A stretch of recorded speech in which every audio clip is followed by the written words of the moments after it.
And we back.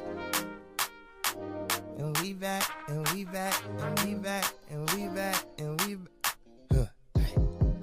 And we back. And we back. What's going on, guys? My name's Elisha, but you already know that. And if you don't, then get the I'm just joking. My name's Elisha and welcome back to God. This is, of course, as you know, where we discuss everything in the world of football from the past week. Some people are calling this the #1 football channel on YouTube.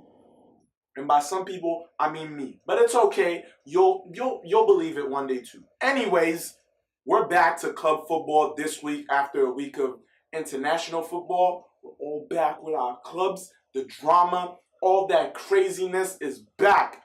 So, of course, we got to talk about it all right now. So, let's get into it. But actually, before we get into the club stuff, the Nations League, actually now there are 4 teams left, so the semifinals are almost set. Actually, next Monday is when they're going to announce which teams are playing each other in the semifinals. But right now, Switzerland, Portugal, England, and the Netherlands qualify for the semis. And to be honest, right now, I'm thinking England and Netherlands are the strongest teams right now in that phase. And England has, for me, the greatest chance of winning it. But whichever one, I just hope that these two teams have the opportunity. I hope they don't play each other in the semis so that they have the chance to meet in the finals. That it's going to be a fire finals if these two teams end up winning their semis and if they don't play each other then. So I'm excited for that. And we know it's going to be a great show because those two, they're motivated right now. England has all these young players they're playing. This is like a revival, a renaissance of English football. Netherlands right now, same thing. They've been kind of weak for a little while now. They didn't qualify for the World Cup, so they have a lot to prove. Memphis Depay is playing great right now. Van Dijk, one of the best defenders in the game right now. Wijnaldum doing great for Liverpool. There's just a whole lot of great players right now in the Netherlands, so I expect it to be a great show. Now, onto the Premier League. Chelsea played Tottenham this weekend, and Tottenham destroyed Chelsea, handing them their first L of the Premier League season. Now, to be fair, after Tottenham scored the first goal, which was early into the game, there was a penalty that wasn't given for Hazard in the first half, right after the first goal. So, I don't know if that could have shifted the momentum a little bit, but that didn't matter. Tottenham won the game anyways, and that 3 points is all that counts right now. And Son Heung-min, Messi, did y'all see? Y'all saw that goal? Zoom, zoom, zoom, vip, vip, vip, vip, bing. Le está machacando Son, se mete hasta la cocina, Son, qué golazo. Into the goal, his 50th goal for Tottenham. It can't be any better than that. The man scored 50 goals for Tottenham, dribbles past how many players, he eliminates Germany from the World Cup, wins the Asian games with Korea, and avoids going into the military, and now he scores that as his 50th goal for Tottenham. 2018 just belongs to the man. He's having an incredible year, and it's not even over yet. He still has time to do more. Anyways, now it seems like Chelsea is pulling farther and farther away from Liverpool and Man City. So now Man City is on top still. They won their game. Liverpool won their game. So they're 2 points apart. Everybody else just keeps dropping and dropping. But still, this is the Premier League. Although Man City and Liverpool are so strong right now, nothing's decided yet. But I still think, like I say every single video, that Liverpool's going to win it. And somehow Man City's going to drop it. But we don't have to worry about that quite yet. Let's just enjoy the games. And this is interesting now. Who's going to drop first? Is Liverpool going to pull away further from Man City? Or is Man City going to slip up a little bit? Who's going to lose first? Because we know it's unlikely that any of them are going to go undefeated the whole season. I don't think it's going to happen. But who knows? Who knows? This is football. Anything can happen. I'm drinking from the Gold Cup. This is official.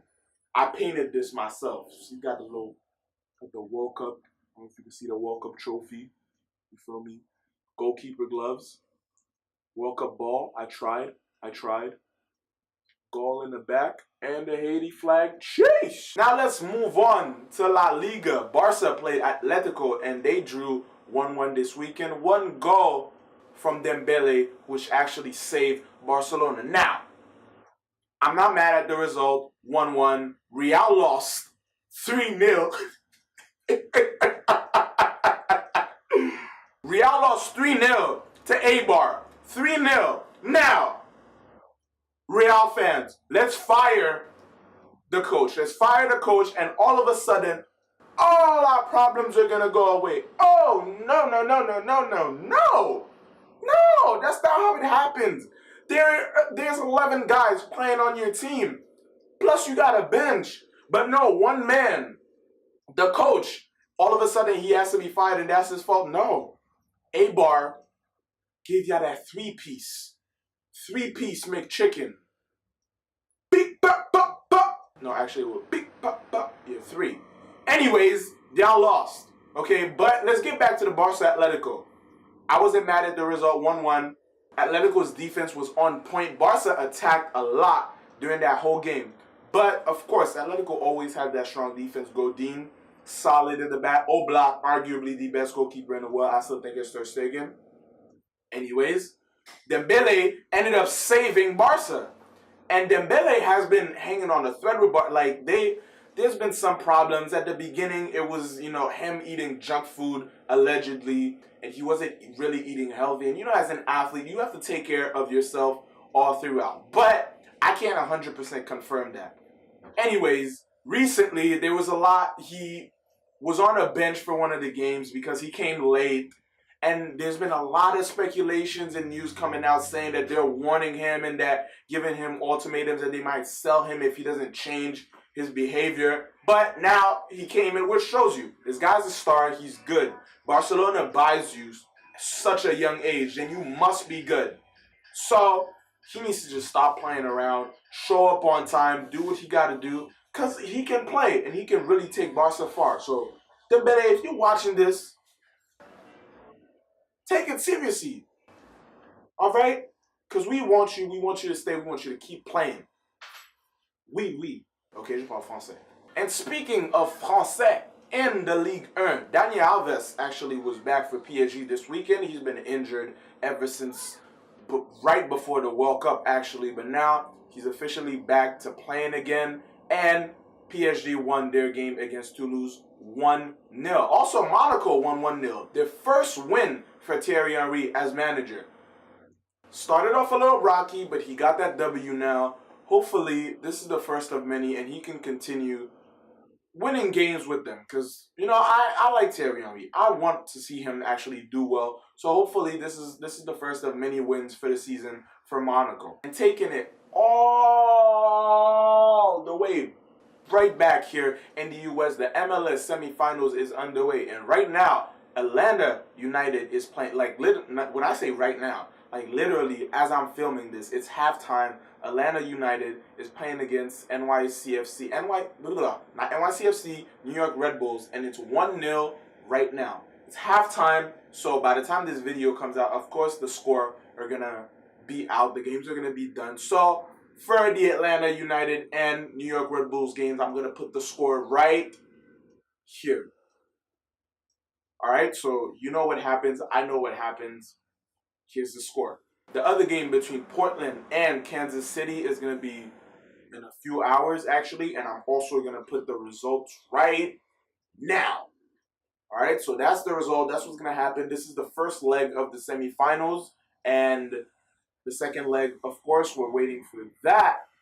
Speaking of second legs, Copa Libertadores, Boca Junior versus River Plate. Actually, I met an actual Argentinian today who, he was wearing a Maradona shirt. It was dope. I asked him, are you from Argentina? Because some people, I'm not going to lie, some people in this country, they wear football shirts and, they really know nothing, but they like the fashion or whatever. But this guy it was a t-shirt with Maradona on it. So I asked him, are you Argentina? He was like, yeah. I was like, did you see the news about Boca Junior and all that? He was like, of course. And he was talking and he was like, oh, that's crazy and defender.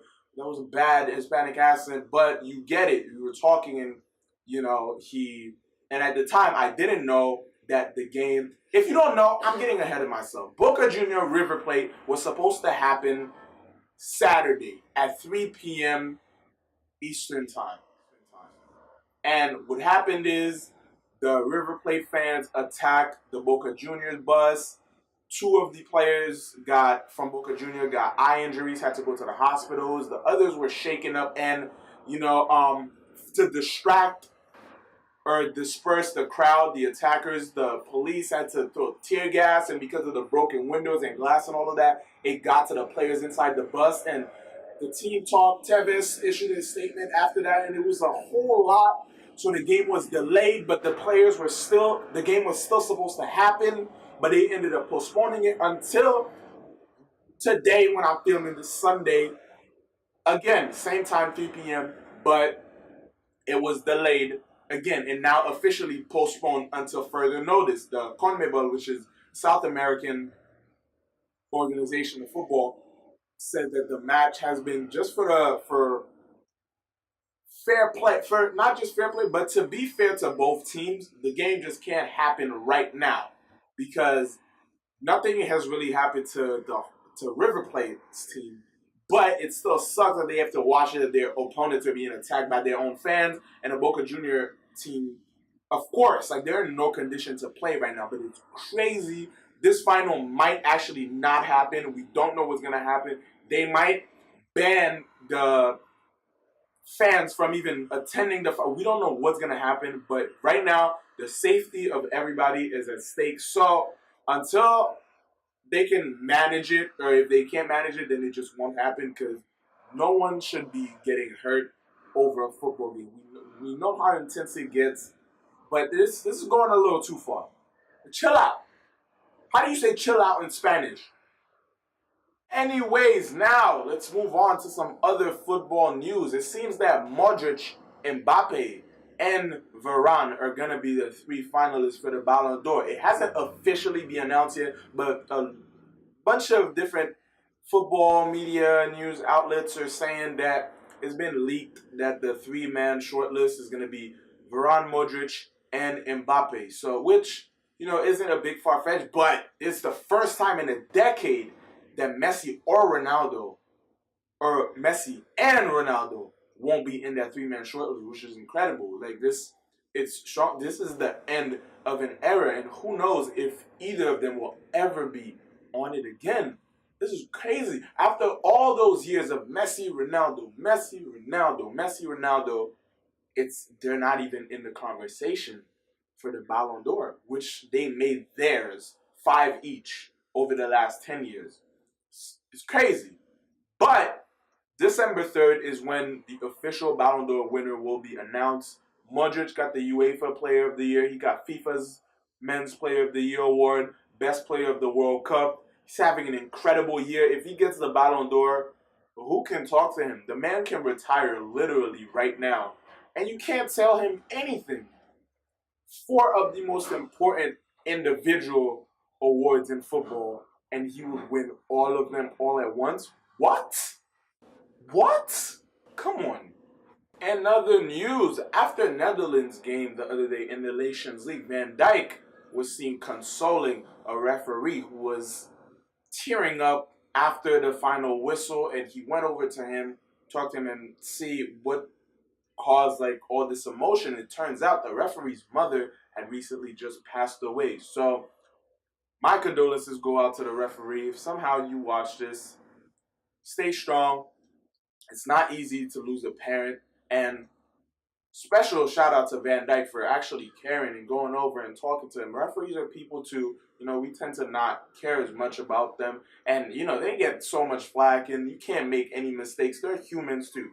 People have actual lives outside of football, and the fact that he controlled himself during that whole game and let it out at the end, actually has someone come in, embrace him, and console him. It was just a football moment, but a human moment at that. So respect to both of them.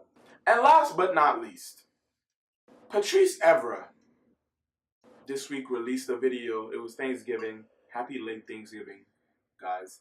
But he released a video in honor of Thanksgiving of him he was talking to a raw chicken or a turkey, whatever it was. I think it was a chicken, and he was massaging it, touching it. Patrice Evra does some weird stuff. Like it's not. Yeah. I love this game. Just has just transcended into him touching and rubbing on a chicken, and then kissing it and started sucking. Nigga back, better get your girlfriend away from me. And come back so straight to the motherfucking baby to the bottom of the door. Patrice Evra, I don't know. And then he got some, a lot of people were like, there was a lot of laughing emojis in the comments on his video. I was cringing the entire time. But then when he started getting a lot of criticism for it, he put out a video saying, leave him alone, blah, blah, blah. When vegans eat in his garden, that was funny. He says vegans are always in his garden eating all his grass. That was hilarious. I love vegan juice because I love meat. Sorry. I love vegans. Anyways, put out another video of him doing the same thing with some vegetables. And listen, man, that was this. I like some weird jokes. I do some weird stuff sometimes too. Sucking on a raw chicken though, it's not for me. I didn't see the funny side of it. To each his own though. But I was just weird, bro. That's a L. Hold it. Hold that. Hold all of that L. It's nasty, bro. Come on. So, that's going to be it on my part, guys, for this week in football. If you enjoyed this video, drop a like for it. Drop a like. Drop a like for the Gold Cup. Drop a like for your boy, Patrice Evra. Weird ass. And drop a like for football overall. But if you didn't enjoy this video, drop a dislike, but make sure you let me know why in the comments below. Also, make sure you check out the music and the social media that go in the description. I'll see you guys right back here next time on Goal. Peace.